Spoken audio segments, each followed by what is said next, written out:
ខ្ញុំឈ្មោះប៊ុនខៀងអាយុ57ឆ្នាំមកពីទីក្រុងភ្នំពេញប្រទេសកម្ពុជាបានមកព្យាបាល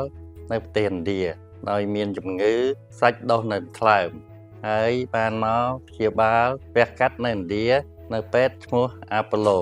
កុលកាតាបញ្ហាដែលយើងដឹងថាមានសាច់ថ្លើមដុះនៅថ្លើមហ្នឹងដោយសារយើងទៅមើលអេកូទៅមានសម្ោលអញ្ចឹងយើងអត់ច្បាស់ទៅយើងក៏មកឥណ្ឌាហ្នឹងឥណ្ឌាគេពិនិត្យឲ្យច្បាស់ទៅគេឃើញថាសាច់ហ្នឹងវាដុះនៅលើថ្លើមហ្នឹងគេសុំកាត់ចេញវាដល់មានធ្វើទុកអីទេគ្រាន់តែវាយើងទុកយូរអាចវិវត្តទៅជាមហារីកអញ្ចឹងវាធ្ងន់ធ្ងរដែរបាទខ្ញុំស្គាល់មន្ទីរពេទ្យអាប៉ូឡូហ្នឹងដោយសារ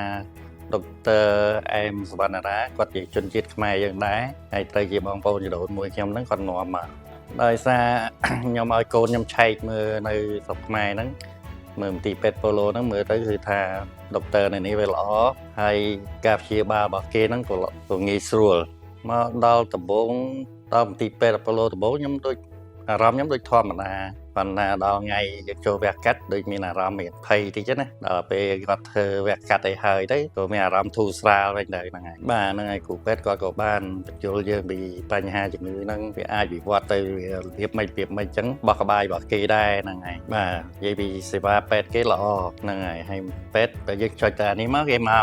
ហើយការហូបចុកឯងល្អណាស់ល្អរបស់គេហ្នឹងហើយតបការវះកាត់ទៅដូចមានអារម្មណ៍ធូរស្បើយសប្បាយចិត្តហើយបានកាត់សាច់ហ្នឹងចេញហើយហ្នឹងហើយបាទហើយច្បាប់យើងមានអារម្មណ៍ភ្លឺថ្លាឡើងវិញលេងភ័យលេងអីបាទខ្ញុំក៏ចង់ជូនសារទៅប្រជាជនកម្ពុជាដែរបើមានជំងឺថ្លើមហើយយើងមានលទ្ធភាពអាចមកមន្ទីរពេទ្យនៅឥណ្ឌានេះកូលកាតានេះល្អមន្ទីរពេទ្យគេល្អហើយតម្លៃវាសមរម្យដែរសមរម្យជាងនៅ